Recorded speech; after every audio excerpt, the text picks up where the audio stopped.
Hola, ¿qué tal? Buenas tardes, bienvenidos a Viernes de Derechos Humanos, un viernes más. Ya estamos a punto de terminar esta semana. Se ha ido muy rápida esta semana y también ya se fue muy rápido este mes de junio. A nombre de la Universidad Autónoma de Chiapas, del CECOSICE y del Colegio de Abogados Procesalistas, les damos la más cordial bienvenida a todas y a todos los que nos siguen. Como siempre, es un placer estar transmitiendo en este viernes. Frida, bienvenida, ¿cómo estás?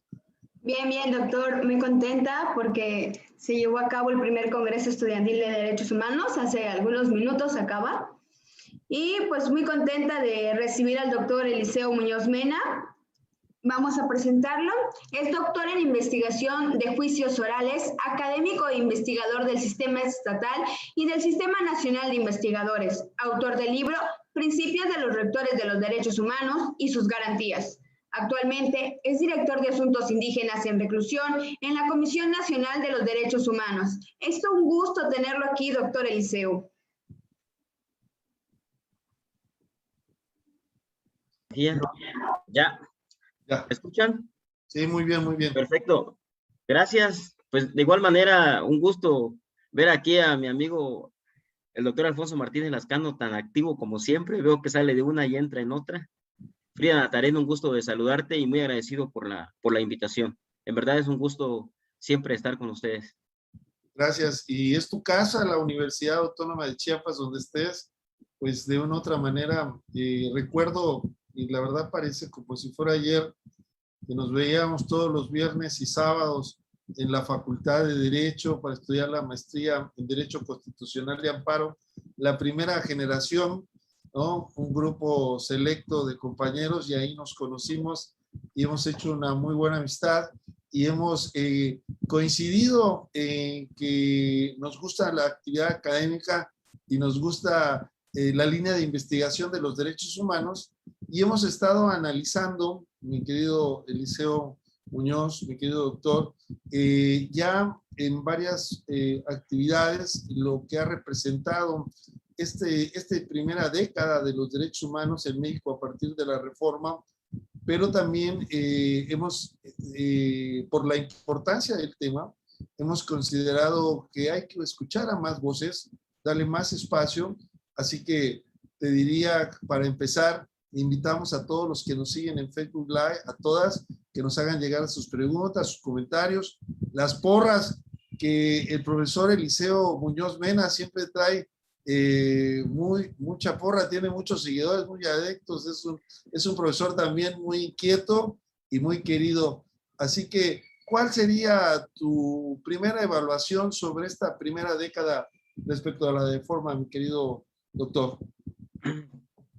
Me parece que el hecho de que haya existido una reforma constitucional el 10 de junio del 2011, me parece que es una acción loable de ser aplaudida, que incluso fue aplaudida a nivel internacional, tanto por el Sistema Universal de Protección de los Derechos Humanos como el Sistema Interamericano.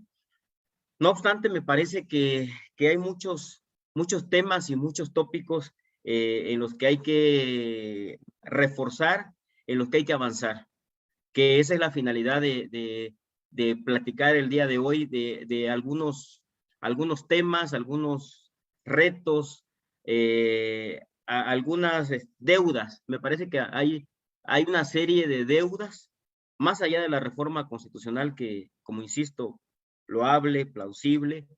Me parece que hay hay deudas todavía en favor de las personas en el Estado mexicano. ¿Y qué palabras, qué adjetivos de deudas, retos, ¿no? ¿Cuál serían algunas deudas?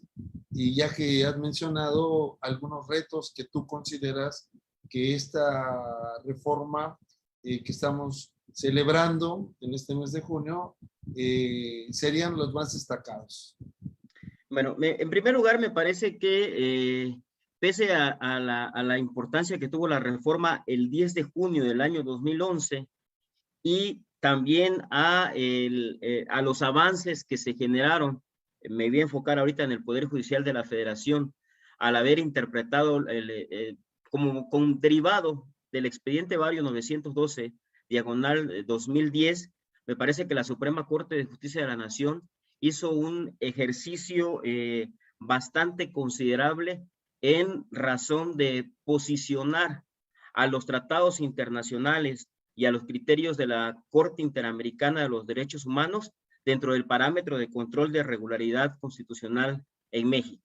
Pero me parece que esos ciertos avances que se generaron con motivo de la resolución de la Suprema Corte de Justicia de la Nación en el expediente Varios 912, diagonal 2010, me parece que tuvieron un pequeño revés en el 2013 al resolverse la contradicción de tesis 293, diagonal 2011, en la cual, en esta contradicción de tesis, se estableció que un criterio, desde mi punto de vista, bastante cuestionable, un criterio que atenta contra la propia reforma constitucional del 10 de junio del año 2011, que es aquel que establece que el parámetro de control de regularidad constitucional lo constituyen los derechos humanos previstos en la Constitución y en los tratados internacionales de los que el Estado mexicano sea parte, pero cuando exista una restricción expresa en el texto constitucional, habrá de estarse a lo que dice el texto constitucional.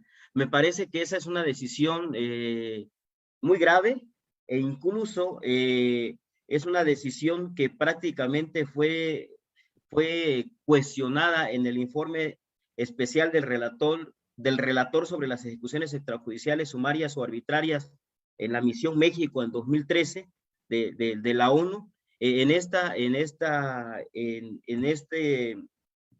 informe, el relator lo que establece es que pretender minimizar el valor que tienen los tratados internacionales y los criterios de la Corte Interamericana de los Derechos Humanos, por supuesto que implica un revés, y esa parte de considerar que las restricciones expresas a derechos humanos previstas en la Constitución deben de prevalecer aún en contra del propio principio pro persona, aún en contra de las sentencias de la Corte Interamericana de los Derechos Humanos, aún en contra de la jurisprudencia y opiniones consultivas que emite este órgano dentro del sistema interamericano, me parece que de cierta manera resulta grave. Y esto, al menos desde mi punto de vista, implica dos cosas. Una, que prácticamente con esta decisión de restricción expresa a derechos humanos en el texto constitucional, se permita que subsistan a la fecha figuras restrictivas de los derechos humanos, por una parte, y dos, también es un aliento para que estas restricciones a derechos humanos sigan prevaleciendo en el texto constitucional. Para muestra, me parece que podemos aludir al arraigo. El arraigo es una figura que desafortunadamente subsiste en nuestro texto constitucional y es contrario a estándares internacionales. Dos, en el propio artículo 38, fracción segunda de la Constitución Política Mexicana, se refiere que cuando una persona esté sujeta a un proceso penal, se le van a suspender una suspensión de sus derechos ciudadanos, ¿no? Y entonces, ¿dónde quedaría ahí la propia presunción de inocencia que está reconocida en el texto constitucional? Y por otra parte, también me parece que este criterio de restricción expresa a derechos humanos también ha motivado a que el propio Congreso Constituyente, el propio Poder Constituyente, en últimas fechas, pues esté dando a la tarea de ampliar el catálogo de delitos de prisión preventiva oficiosa. Me parece que esta prisión preventiva oficiosa en nuestro texto constitucional es, digamos, alentada por esta restricción, por este criterio de restricción expresa a derechos humanos en el texto constitucional.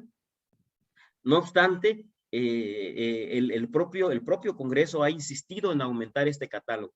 Y en ese sentido también la propia Comisión Interamericana de los Derechos Humanos en enero del 2019 observó al Estado mexicano y alertó al Estado mexicano de que ese aumento en el catálogo de delitos de prisión preventiva oficiosa prácticamente se traduce en una violación a la presunción de inocencia, se traduce en una pena anticipada y además se traduce en una intromisión por parte del Poder Legislativo en decisiones que deben de ser exclusivas del Poder Judicial, puesto que la prisión preventiva está prevista en la legislación, en el propio 19 constitucional, está prevista en el Código Nacional de Procedimientos Penales, y es a un juzgador al que en un caso concreto le debería de ser competente determinar a qué persona, por qué delitos y en qué caso concreto se le aplica o no la prisión preventiva oficiosa,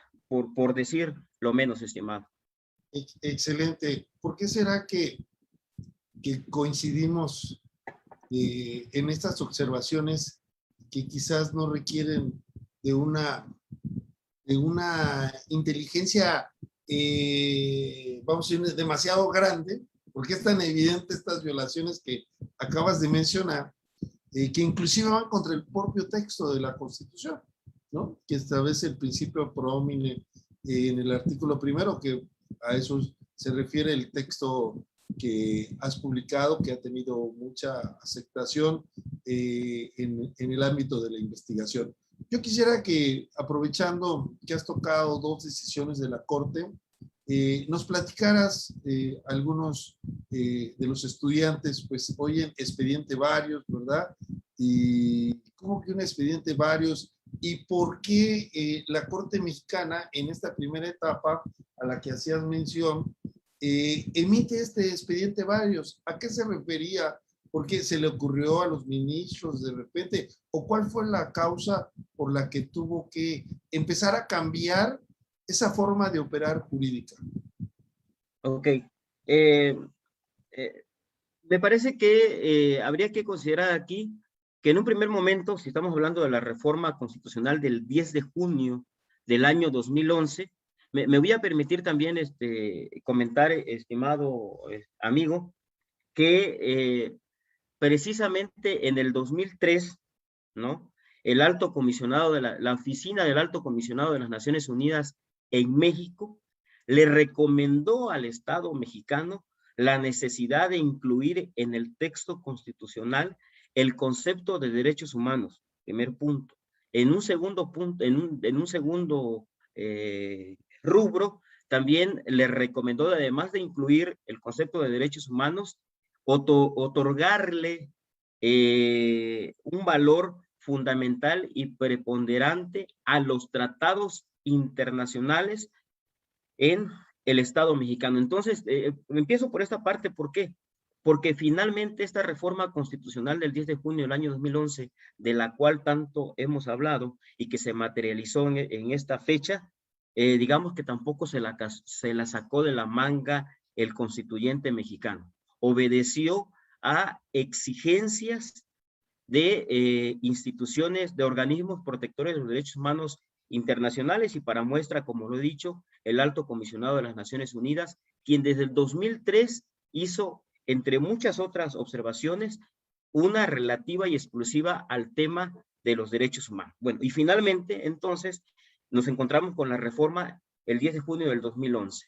Ahora bien, también recordemos que el Estado mexicano, independientemente de la reforma del 10 de junio del año 2011, ya había aceptado desde fines del 98 e inicios del 99 la jurisdicción contenciosa de la Corte Interamericana de los Derechos Humanos, toda vez que previamente también ya había asignado y había aceptado, se había adherido a la Convención Americana sobre Derechos Humanos.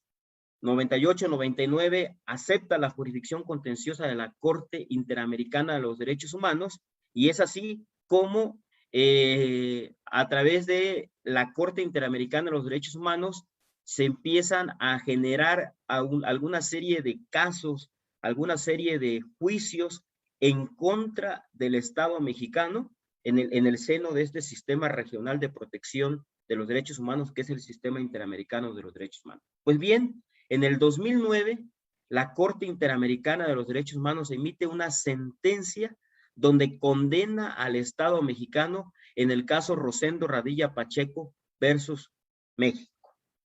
Esta sentencia es dictada en contra de México, en la cual le impone una serie de obligaciones, pero aquí sucede también algo muy importante. y tenemos aquí también ya de intermedio esta reforma constitucional en materia de derechos humanos. Y lo que se cuestiona a la Suprema Corte de Justicia de la Nación al emitirse esta sentencia por parte de la Corte Interamericana de los Derechos Humanos, en el caso Rosendo Radilla Pacheco, es si la Suprema Corte de Justicia de la Nación tenía o no alguna obligación derivada de esta sentencia, ojo, emitida en contra del Estado mexicano. Habría que recordar que en términos del artículo 49 constitucional, el supremo poder de la Federación para su ejercicio se divide en ejecutivo, legislativo y judicial. De tal manera entonces que, como decía mi compañero Lascano hace un momento, usando una lógica, pues me parece que una sentencia emitida por la Corte Interamericana de los Derechos Humanos que obliga al Estado mexicano, de facto obliga al Ejecutivo, al Legislativo y al Judicial en el ámbito de sus competencias. Pues bien, este cuestionamiento que en efecto se hace en la Suprema Corte de Justicia de la Nación en torno a los efectos de la sentencia en el caso Rosendo Radilla Pacheco generó que se formara este expediente que se denominó Expediente Varios 912 diagonal 2010, en el cual, entre otras cuestiones, la Suprema Corte de Justicia de la Nación, sometió a consideración del propio Pleno de la Suprema Corte de Justicia de la Nación cuáles eran los alcances de esta sentencia en contra del Estado mexicano y particularmente cuáles eran las obligaciones que le incumben o le incumbían al Poder Judicial de la Federación. Y ojo, habría que considerar aquí que uno de los tópicos que se generaron en torno a esta sentencia de la Corte Interamericana de los Derechos Humanos, en el caso Rosendo Radilla Pacheco, es que el señor José Rosendo Radilla Pacheco, en 1974, fue objeto de una desaparición forzada de personas. Y lo que sucedió, palabras más, palabras menos, es de que con motivo de esa desaparición forzada de personas, quienes cometieron este ilícito, los presuntos responsables del mismo, fueron objeto de enjuiciamiento por parte de la jurisdicción militar. No obstante, habría que considerar que en este hecho, en la desaparición forzada de don Rosendo Radilla Pacheco, pues intervino un militar e intervino un civil, es decir, una persona que no pertenece al fuero militar. En este sentido se desarrolla esta sentencia a efecto de cuestionarle al Estado mexicano el hecho de por qué un militar, habiendo cometido un delito contra un civil, fue juzgado por la jurisdicción militar.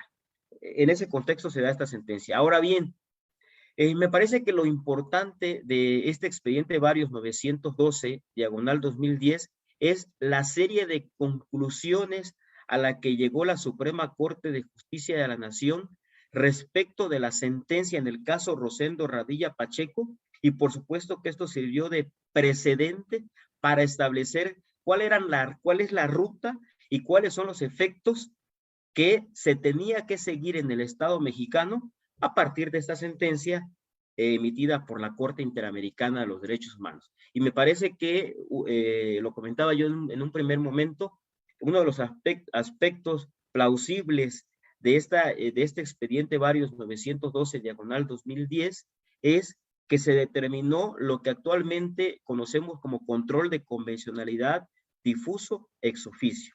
Esto es la obligación que tienen las autoridades del Estado mexicano, y ojo, y me refiero en este caso a los jueces que no realizan funciones de control de constitucionalidad. Recordemos que en México, dentro de los modelos de control de constitucionalidad, tenemos un modelo de control constitucional concentrado en su mayoría en entes del Poder Judicial de la Federación, cuando se determina la violación o no al texto constitucional a través del juicio de amparo, a través de la acción de inconstitucionalidad, de las controversias constitucionales, del juicio para la protección de los derechos políticos electorales del ciudadano, del juicio de revisión constitucional electoral. Ojo, aunado a este modelo de control constitucional concentrado que ya existe en México, a través de esta resolución del expediente Varios 912 diagonal 2010, se estableció también la existencia de un control de convencionalidad en su modalidad difusa ex oficio. Esto es, que aquellos jueces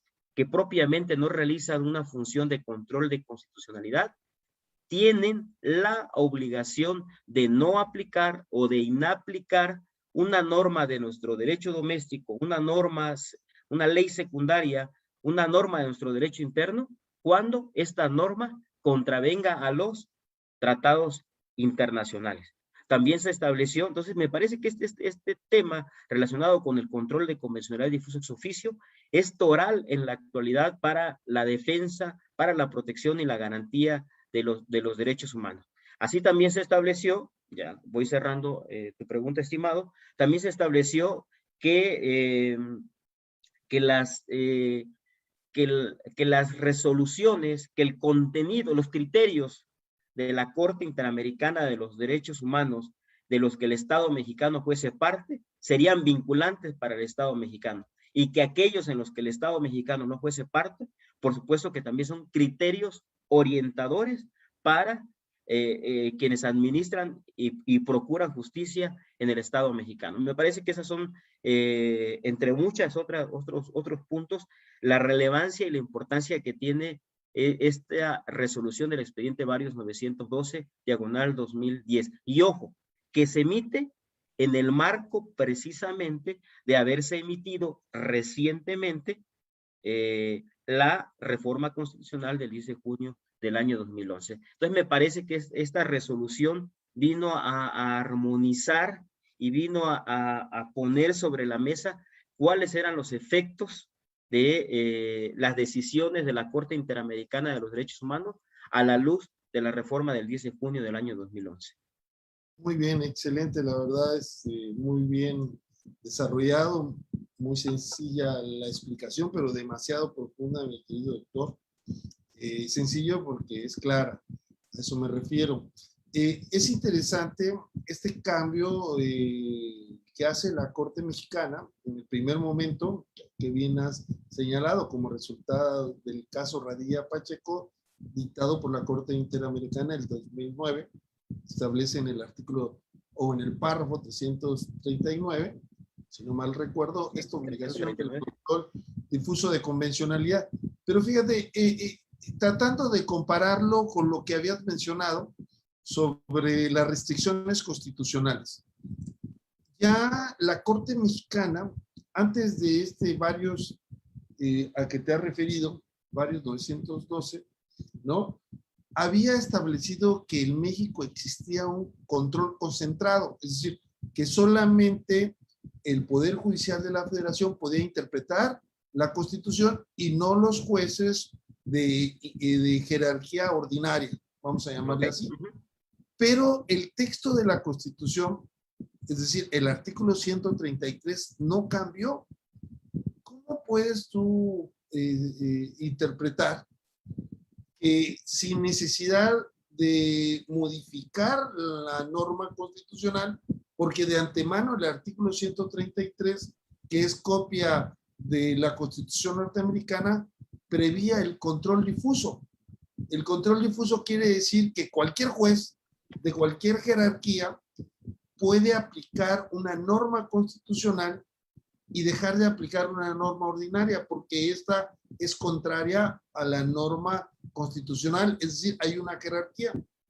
Ya le exigía el artículo 133 a los jueces realizar esto, pero la Corte Mexicana dijo que lo que decía no decía.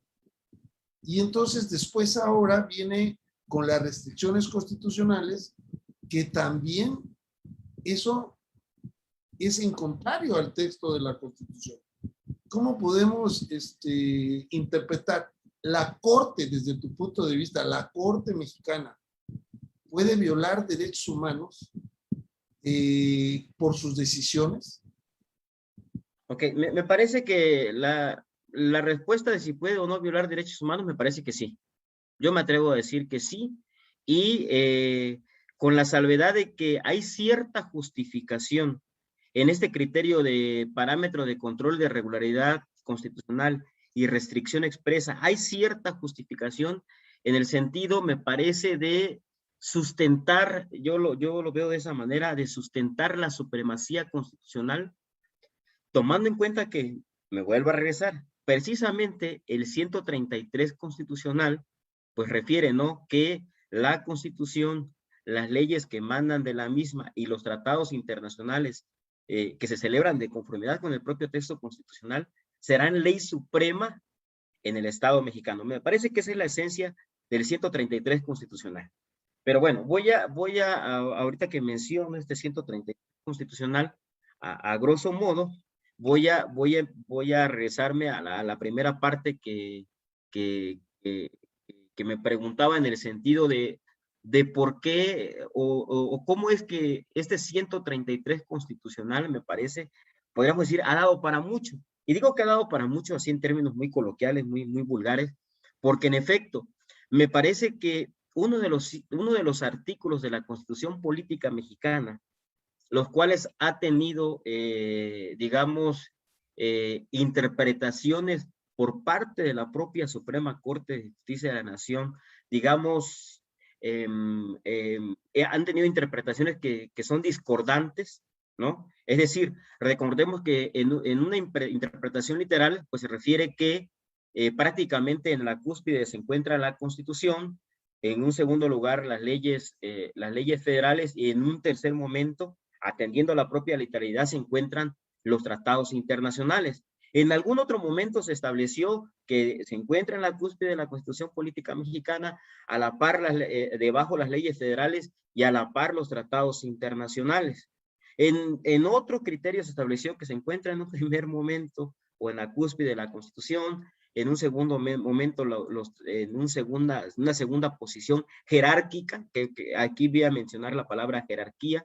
En una segunda posición se encuentran los tratados internacionales, puesto que interviene la voluntad de las entidades federativas y en razón de eso, pues se compromete la voluntad del Estado mexicano, y en un tercer momento las leyes federales.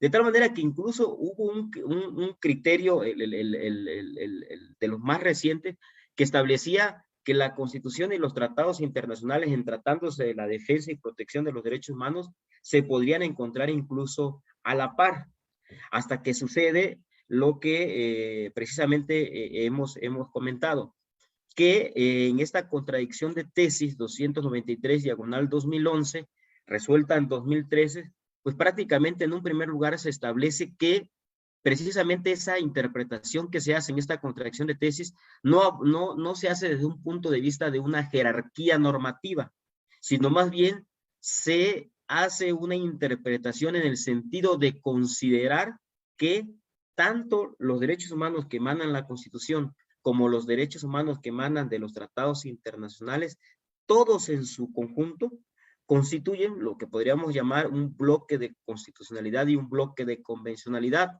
o también, como se ha dicho, un parámetro de control de regularidad constitucional que parte del supuesto que estamos hablando de fuentes. Una fuente en la Constitución, una fuente de los derechos humanos con sede en la Constitución y una fuente de los derechos humanos con sede en los tratados internacionales. Pero me parece que este primer momento en el que se establece este parámetro de control de regularidad constitucional y se considera como una fuente, digamos, homogénea, una fuente armónica de los derechos humanos, me parece que precisamente obedece al hecho de interpretar armónicamente, no de forma aislada, solo el contenido del artículo 133 constitucional. Me parece que ello obedece a interpretar armónicamente el contenido del artículo primero constitucional, ¿no? Porque miren, si ustedes aprecian la redacción del artículo 133 constitucional, sí da tintes de una jerarquía normativa. Esta Constitución, las leyes que emanan de ella y los tratados celebrados de conformidad con la misma serán ley suprema. Pero vean que la redacción y el sentido que genera el contenido del artículo primero, párrafo primero, me parece que lo pone en un plano horizontal al referir que en los Estados Unidos mexicanos todas las personas gozarán de los derechos humanos reconocidos en la Constitución y en los tratados internacionales de los que el Estado mexicano sea parte, ¿no? Y me parece que esa interpretación armónica y que implica una comunión entre el artículo primero, entre el artículo 15, por ejemplo, entre el artículo 89, fracción décima, entre el artículo 105, inciso G, y el propio artículo 133 constitucional, me parece que sí generan las bases y las condiciones para poner en un plano de igualdad como fuente en materia de derechos humanos a la Constitución y a los tratados internacionales. No obstante, yo insisto, en aras de pretender salvaguardar, ¿no?, esa supremacía constitucional que me parece que ha sido la esencia histórica del artículo 133 constitucional, me parece que sí hubo un exceso por parte de la Suprema Corte de Justicia de la Nación al determinar y al tutelar y favorecer restricciones expresas al texto constitucional. E insisto, lo grave es que esta restricción expresa, este criterio de la Suprema Corte de Justicia de la Nación, por supuesto que ha abierto las puertas y ha sentado las bases, como lo decíamos en un primer momento, para que figuras como el arraigo, como la suspensión de derechos civiles y políticos, como la prisión preventiva oficiosa, y ojo, y lo que se les ocurra meter, así lo voy a decir literal, lo que se le ocurra meter al legislador, a la Constitución, por supuesto que va a ser y seguirá siendo válido dentro del punto de vista de nuestro derecho interno, ¿no? Aquí lo lamentable es que reformas al texto constitucional violatorias a los derechos humanos, que existen muchas, pues prácticamente podríamos decir que están avaladas por el propio Congreso de la Unión, están avaladas por la propia Suprema Corte de Justicia de la Nación, y eso por supuesto que atenta contra los derechos humanos de las personas. Antes de que Frida nos haga unas preguntas que ya tenemos, yo quiero hacer una acotación para ver cuál es tu opinión, mi querido doctor. Mira, en 1994, que ya pocos recuerdan, que ahora como se critica mucho al presidente actual, pero en aquellos tiempos cambiaron completamente la Constitución y quedamos casi como 4 o 5 meses sin ministros de la Suprema Corte de Justicia. Y entonces hubo una reforma muy importante donde se crearon los medios de control constitucional. En este sentido, ya existían las controversias constitucionales, pero se agregan las acciones de inconstitucionalidad, y en 1994-1995 se desarrolla el concepto regularidad constitucional. Entonces, ¿cuál era la idea en aquella época? La supremacía constitucional. Esta es una regla, no es un principio, porque se tiene que aplicar siempre. Es decir, solo por el hecho de que esté en la Constitución, sin importar los contenidos, como bien ha señalado, ¿no? Ya con eso, pues no hay ni qué discutir, ¿no? Por el principio de supremacía o la regla constitucional, bajo el principio de regularidad constitucional. Pasa el tiempo y viene la reforma de 2011, ¿no? Y entonces estamos en otra época, en la época de los derechos humanos. Se amplía el texto constitucional.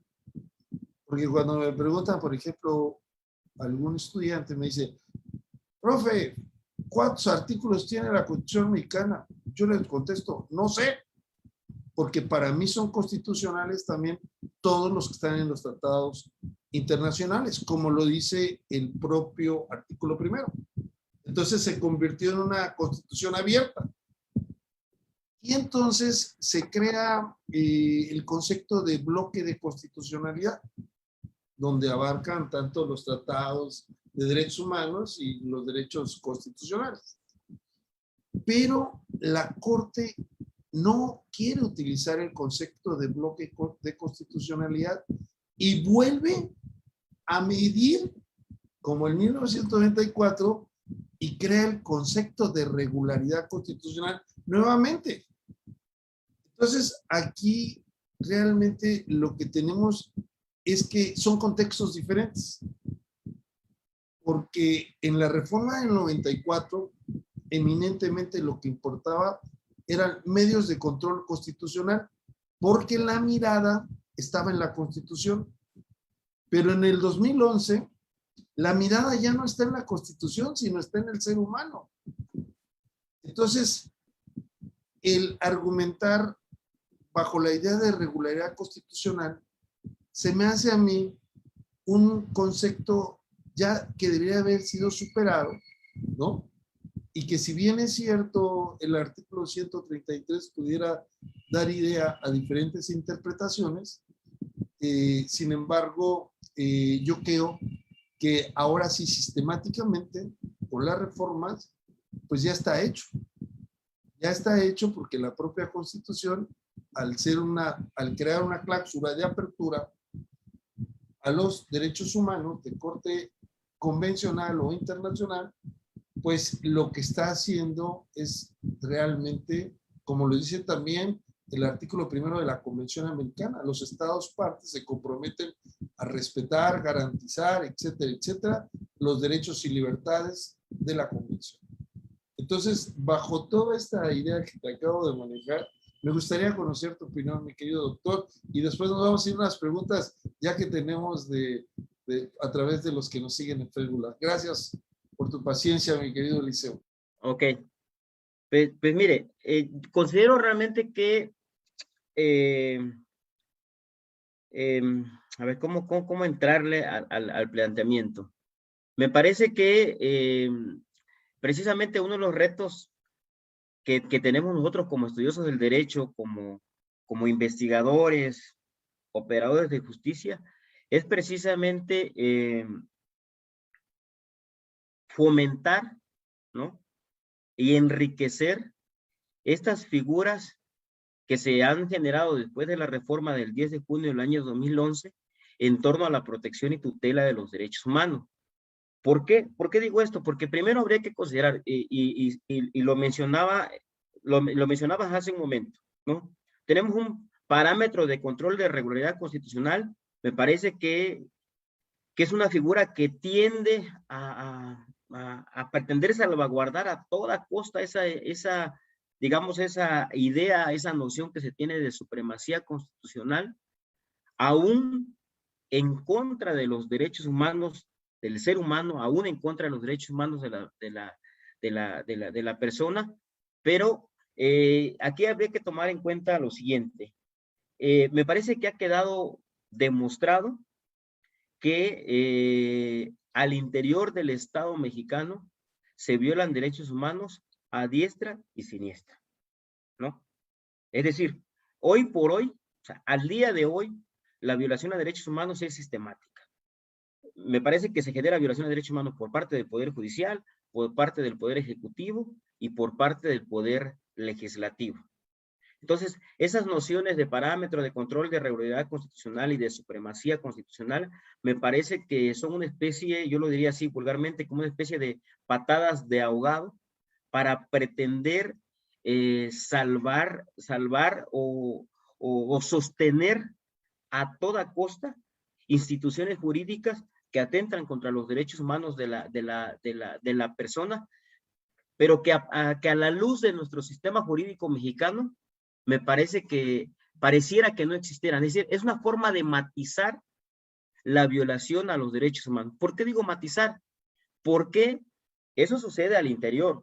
Figuras como la supremacía constitucional, como el parámetro de control de regularidad constitucional, como la restricción expresa a derechos humanos, como pretender justificar que la prisión preventiva oficiosa obedece a las exigencias de la sociedad por salvaguardar la seguridad pública, por salvaguardar el Estado de Derecho, no es otra cosa que pretender matizar, lo que a la luz del derecho internacional de los derechos humanos, lo que a la luz de organismos internacionales protectores de los derechos humanos, y me refiero a Sistema Universal y Sistema Interamericano de los Derechos Humanos, es por demás evidente que constituyen actos, omisiones, disposiciones legales violatorias de derechos humanos. Para muestra, yo ya les comentaba precisamente hace un momento comunicados de la Comisión Interamericana de los Derechos Humanos, comunicados y preocupaciones que emite el Alto Comisionado de las Naciones Unidas, del Comité de Derechos Humanos. Entonces me parece que tenemos que, como estudiosos del derecho, tenemos que abonar, a robustecer y a insistirle al Estado mexicano, y me refiero a ejecutivo, legislativo y judicial, que conceptos e instituciones jurídicas como el principio pro persona, como la interpretación conforme, como el control de convencionalidad difuso ex oficio, como el bloque de constitucionalidad, como el bloque de convencionalidad, son instituciones jurídicas que tienen que robustecerse a toda costa.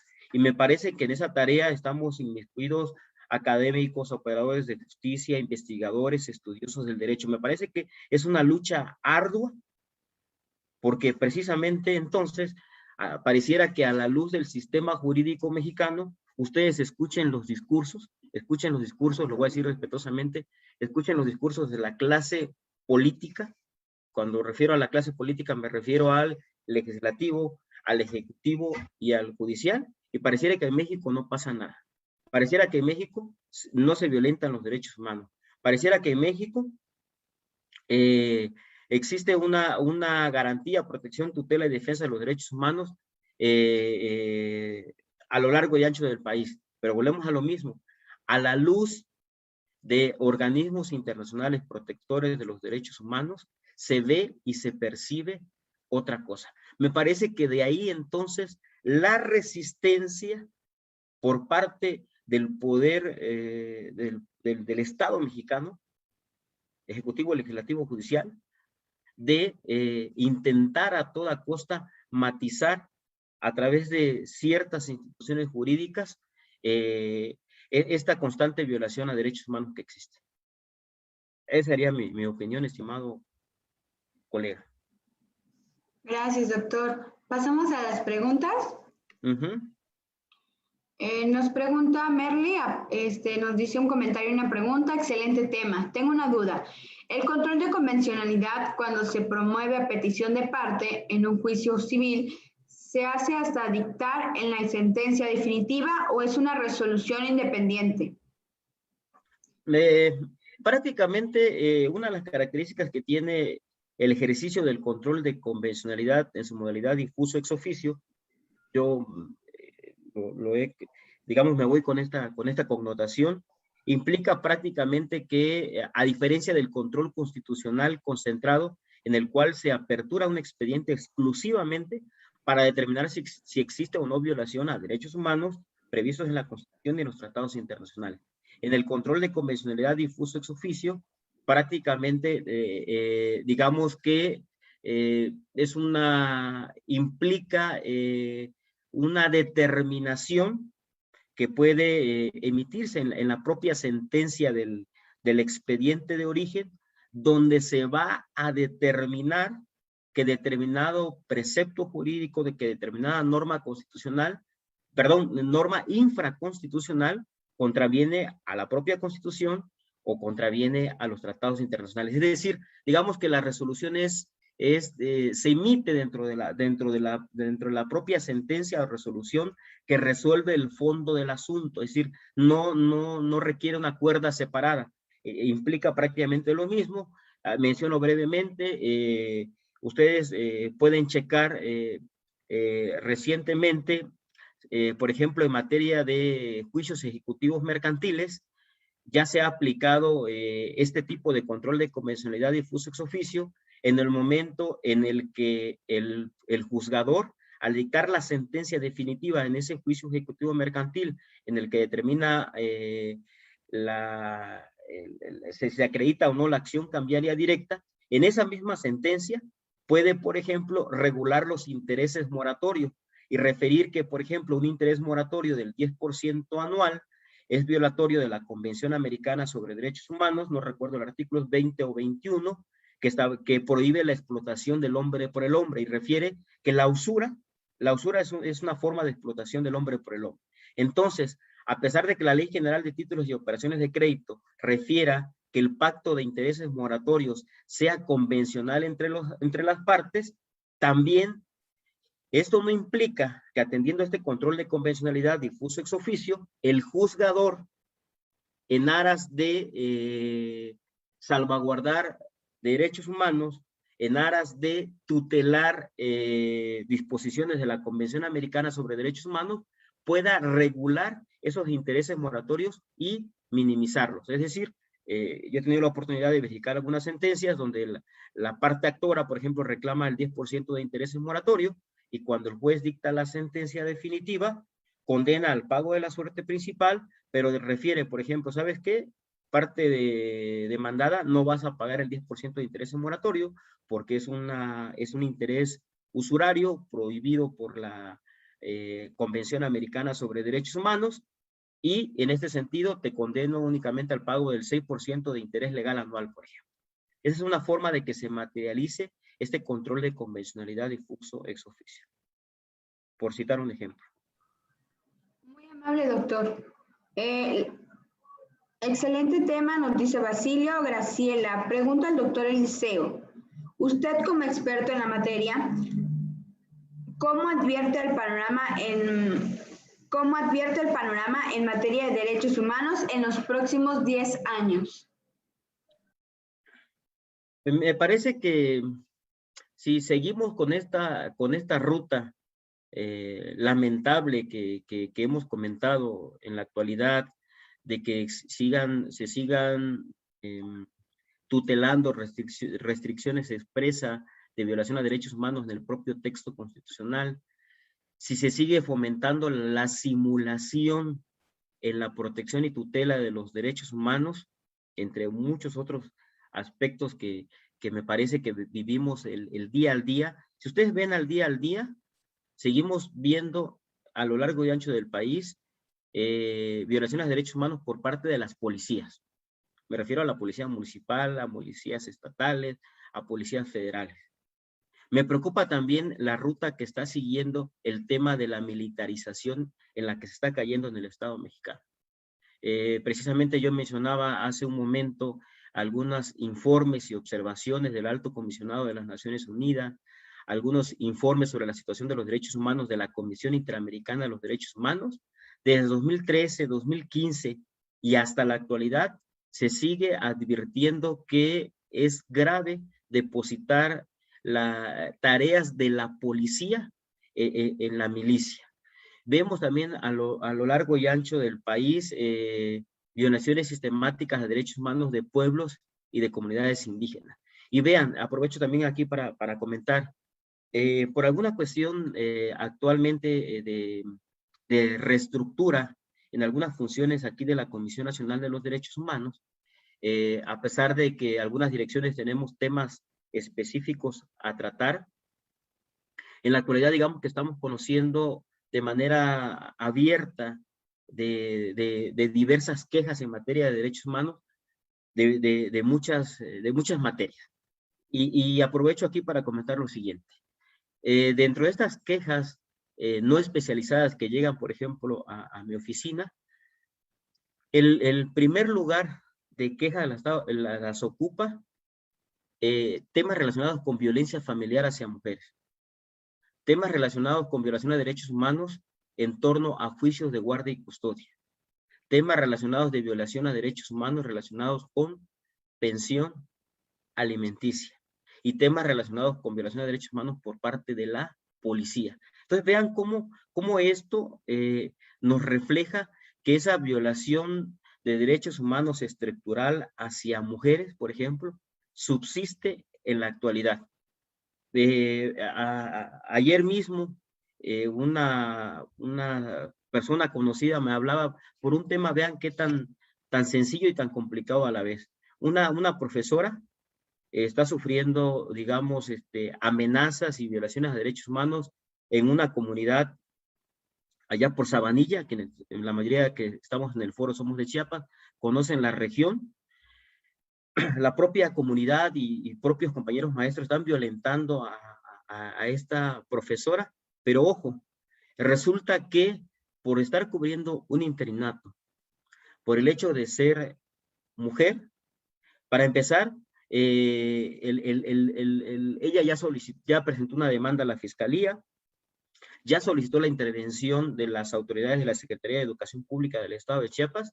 El evento tiene aproximadamente un mes y es día que las autoridades de la Secretaría de Educación Pública del Estado de Chiapas no le autorizan su traslado o su cambio de adscripción laboral de esta joven maestra a un lugar donde corra peligro. Porque, ojo, porque como está cubriendo un interinato y como no tiene un trabajo de base, el ASEP le va a dar preferencia a alguien que tenga mayor antigüedad por encima de sus derechos. Entonces, vean cómo un ejemplo tan claro nos pone en evidencia que una autoridad educativa prácticamente está desatendiendo y está omitiendo tutelar los derechos humanos de una profesora de su adscripción y que puede implicar que ponga en riesgo su vida o que incluso puedan matar a esa profesora. Pero ojo, algo tan sencillo que pasa en nuestro estado que pone en evidencia entonces esta violación sistemática a derechos humanos. Yo agregaría aquí otros temas y ya concluyo con la respuesta. Subsisten casos de tortura, tenemos un sistema penitenciario deficiente, se sigue generando, por ejemplo, actos de discriminación en contra de la comunidad LGBTQ y más, etcétera. Entonces, me parece que si seguimos en esta lógica, desde el punto de vista del discurso político, estamos bien en materia de derechos humanos y no pasa absolutamente nada, cuando la realidad refleja otras circunstancias, me parece que sí avisó una crisis generalizada de violación a derechos humanos, y eso me parece bastante grave. Entonces, en algún momento podríamos tener algunas fallas en el sistema o tenemos fallas en el sistema. No, me parece que sí, subsisten fallas en el sistema. En algún otro foro, por ejemplo, yo comentaba casos muy específicos, por ejemplo, sobre Doctor, violación de derechos preguntas, voy a hacer dos. Okay. Sobre violación de derechos humanos, por ejemplo, de personas indígenas privadas de la libertad.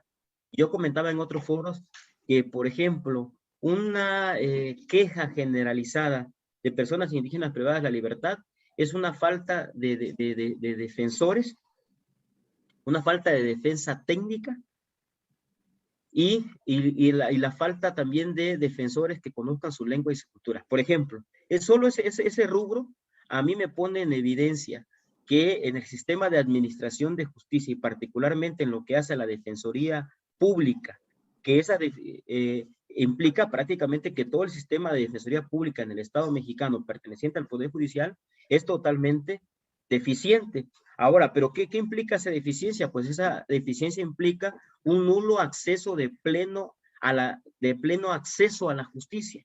Es decir, el artículo 17 constitucional claramente dice que todas las personas tienen acceso a la justicia, tienen derecho de audiencia, tienen derecho a ser escuchados, tienen derecho a defenderse, pero ¿cómo se van a defender personas que no teniendo los recursos económicos, que viviendo en condiciones de marginación, que viviendo en condiciones de pobreza, no tienen acceso a un abogado particular, pero además el sistema de defensoría pública en México es deficiente?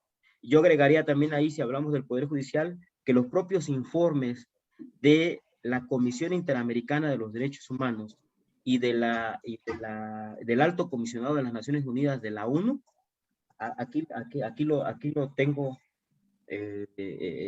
sobre la mesa, cuestionan el alto grado de corrupción que existe, por ejemplo, en el Poder Judicial, ¿no?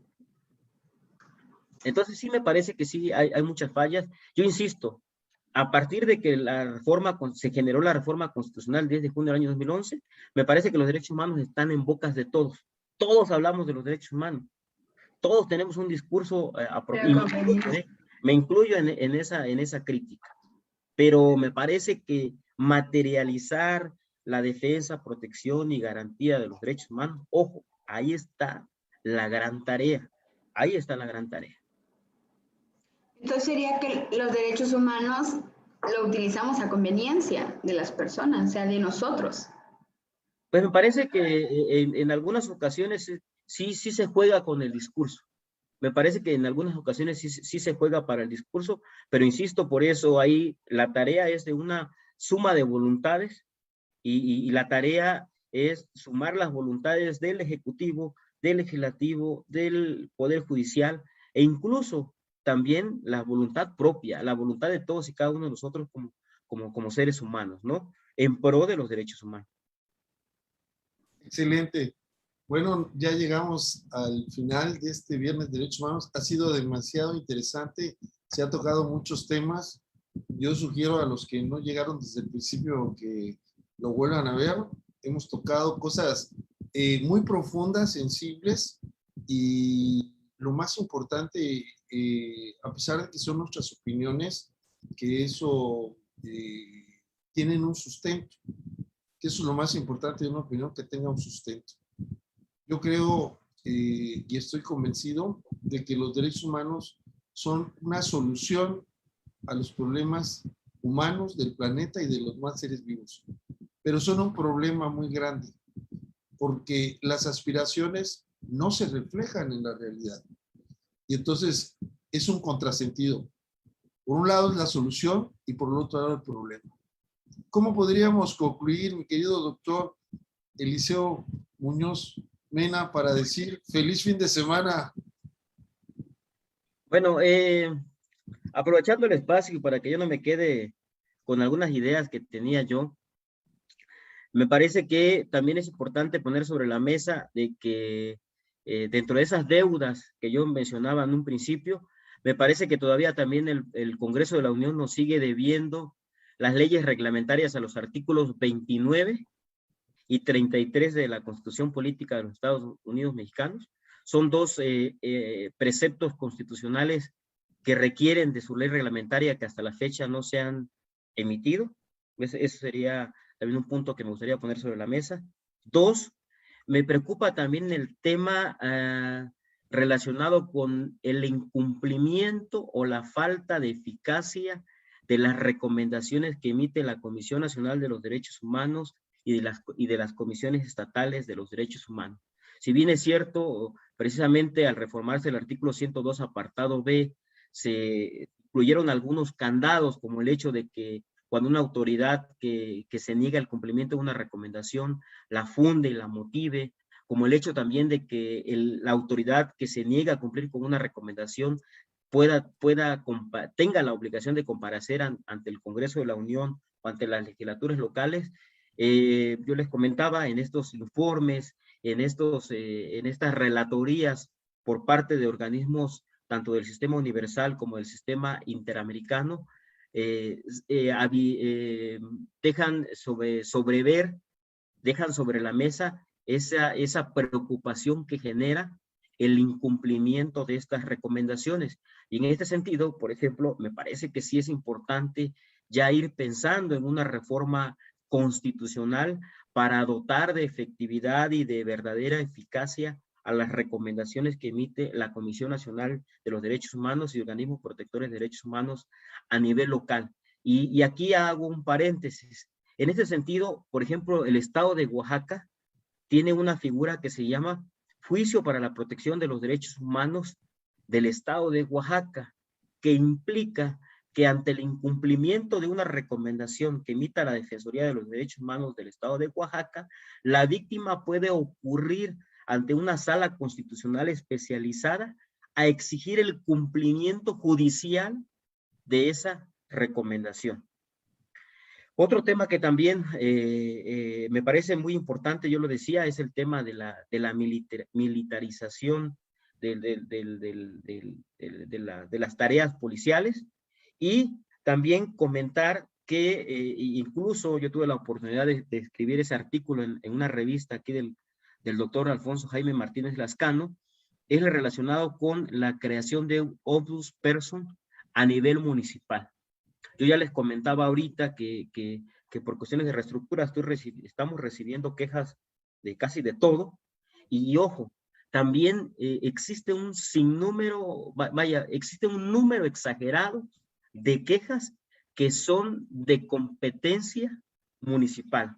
Y en ese sentido me parece que ya es importante en la actualidad, precisamente atendiendo a esta nueva cultura que existe en materia de derechos humanos y que implica, pues que, como decía el doctor Lascano ahorita, ¿no? Los derechos humanos son como que son el problema y son la solución. Hay ventajas y hay desventajas. Una ventaja, por ejemplo, que tiene el hecho de la gran difusión que tienen los derechos humanos, pues es que ahorita también mucha gente está presentando sus quejas, pero eso también nos pone en evidencia que la violación de derechos humanos es generalizada.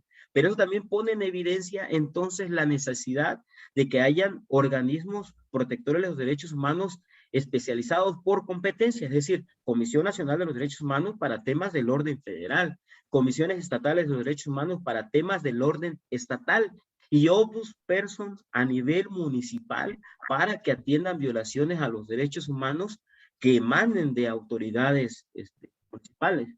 Yo de propia cuenta les puedo decir, yo trabajé 20 años para la administración pública municipal, sé cómo nos las gastamos, pues lo digo con mucho respeto, pero también con mucha responsabilidad. Se cometen muchas violaciones a los derechos humanos desde el punto de vista de la administración pública, ¿no?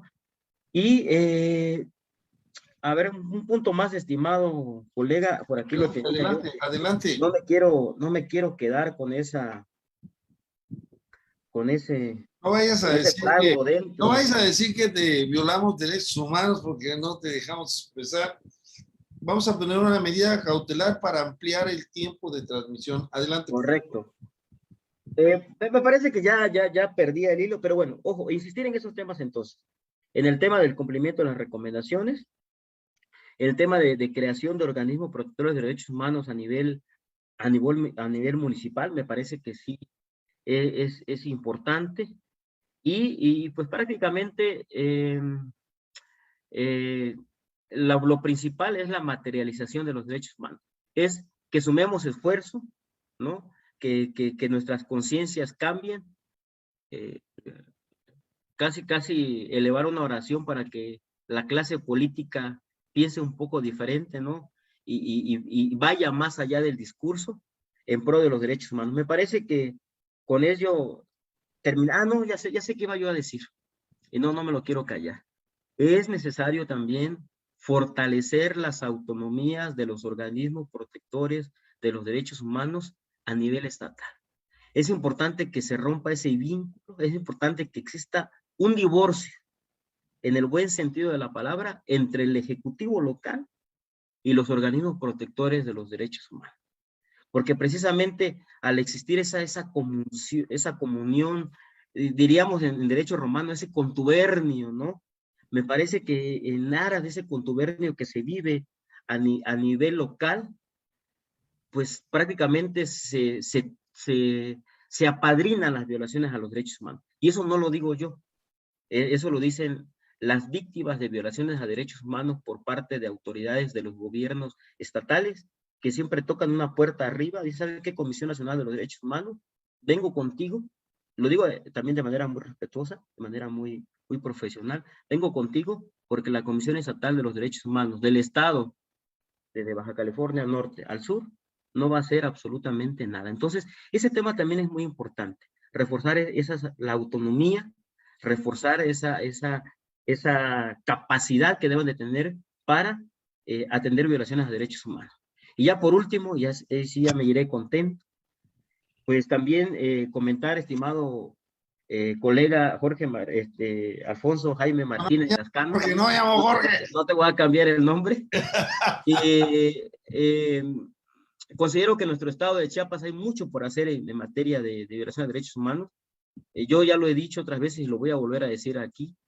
Me parece que el estado de Chiapas es uno de los estados que ocupa el primer lugar en violaciones a derechos humanos, ojo, en los rubros que te quieras imaginar, periodistas, defensores de derechos humanos, niñas, desplazamiento forzado, personas privadas de la libertad, casos de tortura, conflictos sociales, etcétera, etcétera, etcétera. Entonces, tenemos que reforzar y redoblar esfuerzos, tenemos que cambiar conciencias para que las cosas en nuestro bello estado de Chiapas cambien.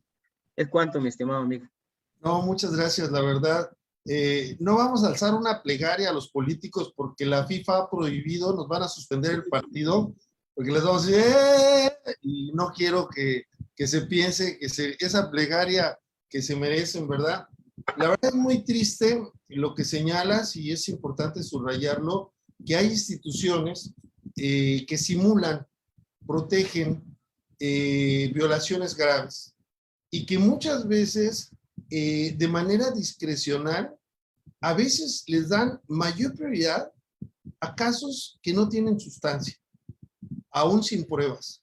Eso es muy lamentable. Cualquier órgano de cualquier tipo que no tenga independencia, no tenga autonomía, pues no es ningún órgano, no tiene nada que hacer. Entonces, esa es una muy buena reflexión y lo quiero subrayar. Bueno, pues hemos llegado, no nos pongamos tristes. Muchas gracias, mi querido Eliseo Muñoz, es un placer, como siempre. La verdad es que compartimos muchas ideas comunes y cada vez que nos encontramos, pues a mí me ha dado mucho gusto. Y como siempre, estás invitado, te vamos a volver a emplazar para que nos sigas contando. Una de las cosas fundamentales de los derechos humanos es la promoción y eso es lo que estamos haciendo. Tenemos que seguir difundiendo para que lleguen a más lugares y que sobre todo existan defensores de derechos humanos que contribuyan a disminuir estos datos tan graves que nos has mencionado. Muchas gracias, Frida. Muy amable. Frida, gracias. Gracias a ustedes, doctores. Un gusto. Bueno, y nos vemos en otro viernes de Derechos Humanos. Mañana continuaremos con el Congreso Estudiantil. Nos vemos a las 10 de la mañana. Pásenla bien. Buenas noches. Buenas noches, adiós.